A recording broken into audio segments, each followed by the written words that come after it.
Alright, hello everyone, and welcome back to the channel. So today's video is going to be an Update 8.1 review. I did already go over all the buffs and buffs and nerfs of this update in another video.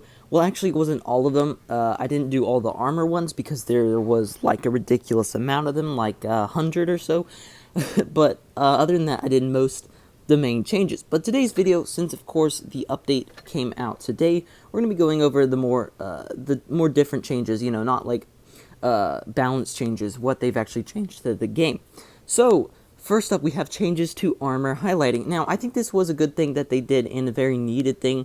They basically made it more clear where you can penetrate and where you cannot, because there were lots of times where it would say it was penetrable and you wouldn't pin, or where it said you couldn't pin, but you could pin and stuff like that. They've also, made it brighter where you can't pin really and stuff like that, as you can see in this picture here. So I think that's a good thing that they did.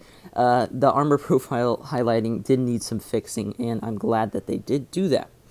They also added an update to the bonus containers. So now you're going to be getting your bonus containers differently by how long you've played the game. So if you get more like credits, boosters and combat XP boosters for newer players to celebrate their game progress, and for skilled commanders there will be gold and cooldown boosters. The higher the vehicle tier, the more valuable the content.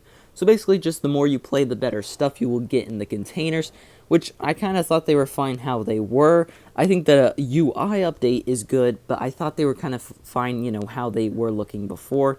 But other than that, the UI does look much better for that. Also, we have a new battle chat feature. Now, this is interesting.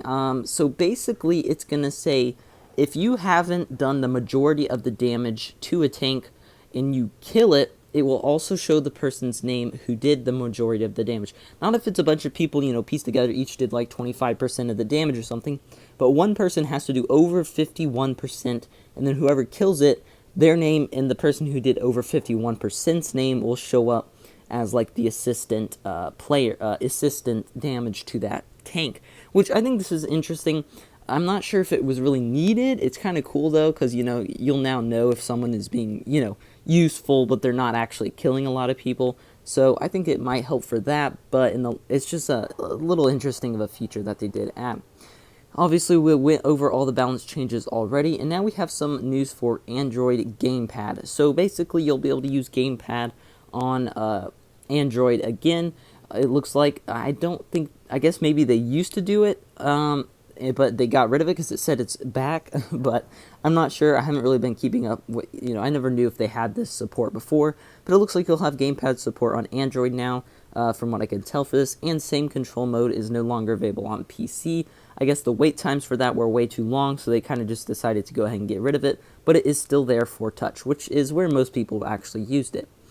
Alright, we do have some camouflage rotations now and stuff, and there are some new items in the camo menu. The Daredevil legendary camouflage for the Kunzpanzer's there.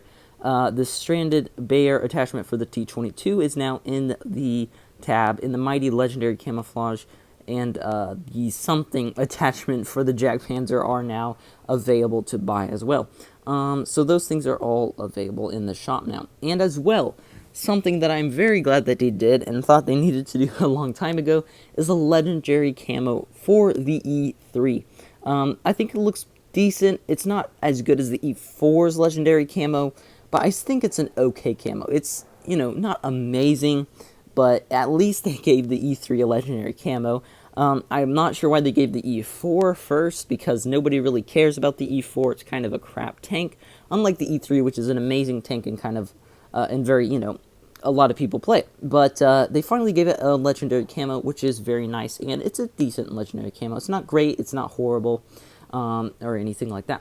But improvements and bugs fixes. So they improved, or fixed some bugs that have been in the game. I didn't really know about these, but one that I find interesting is the Object 252U spare parts kits are now identified as spaced armor. So I guess the log and that stuff on the side is now basically spaced armor.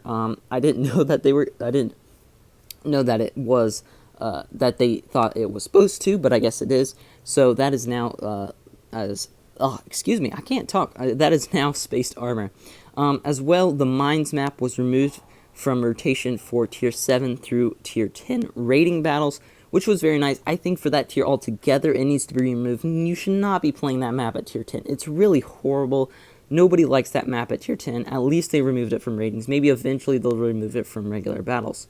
And missions for new players were reworked. I'm not sure what that means. Maybe they're just more geared towards newer players than, more veterans and stuff. So that's probably a good thing right there, because it's probably some missions like that were actually really hard for people who were just new to the game. And the Vickers Light, Vickers Cruiser, and the FV301 were the tanks that were given the PDR tank models, which is very nice. So they did do only three this update. They said they were doing at least 3 every update, but they would try to get as many as they could out. So they only did 3 this update. We'll see how many they do next update. But of course, that is a great thing, adding more PDR tanks. Alright, that is 8.1, everyone. I think it's a decent update. There's no massive changes, just a gradual increase of, quality of the game, I feel like. Bug fixes and just, armor profiles are armor highlights are better, crates are better, or not crates, sorry, containers, that you get for free are better, and stuff like that. So, yeah, I hope you guys enjoyed the video, and I'll see you in the next one. Bye.